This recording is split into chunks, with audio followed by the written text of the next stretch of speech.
हिते मां सभी अहम ख़बर शेयर करे रहिया आहियूं। गुड्डू गिड स्टेशन में फनी ख़राबी 12 कलाकनि बाद बिजली बहाल कई वई आहे। कोहीड़े सबब गिड स्टेशन में ख़राबी अचण बाद बाहि लॻी वई हुई। सिंध पंजाब बलोचिस्तान जे मुख़्तलिफ़ शहरनि में बिजली मुअत्तल थी वई हुई।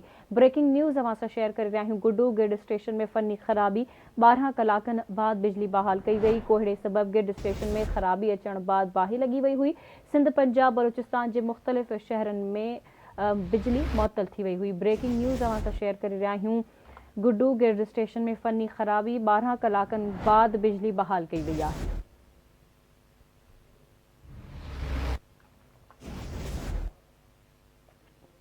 गुड्डू गिड स्टेशन में फनी ख़राबी 12 कलाकनि बाद बिजली बहाल कई वई आहे। कोहीड़े सबब गिड स्टेशन में ख़राबी अचण बाद बाहि लॻी वई हुई। सिंध पंजाब बलोचिस्तान जे मुख़्तलिफ़ शहरनि में बिजली मुअत्तल हुई। तफ़सील मालूम कंदासीं। असां सां लाइन ते मौजूद आहे कश्मीर मां आवाज़ न्यूज़ रिपोर्टर अहमद अली सियाल। जी अहमद अली, वधीक छा तफ़सील आहिनि, आगाह कजो।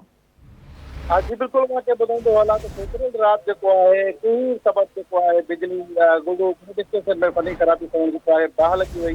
जंहिंखां पोइ बिजली जेकी आहे सिंध पंजाब बलोचिस्तान थोरे ॿियनि शहरनि में जेको आहे बिजली मुअत्तल रही आहे। हिन महिल गुड्डू गिड स्टेशन में फनी ख़राबी थियो जेको आहे सिंध पंजाब बलोचिस्तान जेको 12 कलाकनि खां बाद जेको आहे बिजली बहाल कई वई आहे।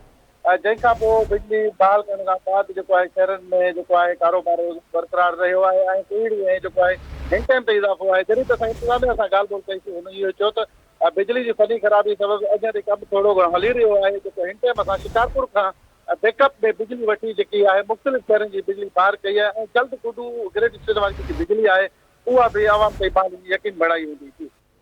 ठीकु आहे अहमद, तव्हांजी वॾी महिरबानी अपडेट करण लाइ।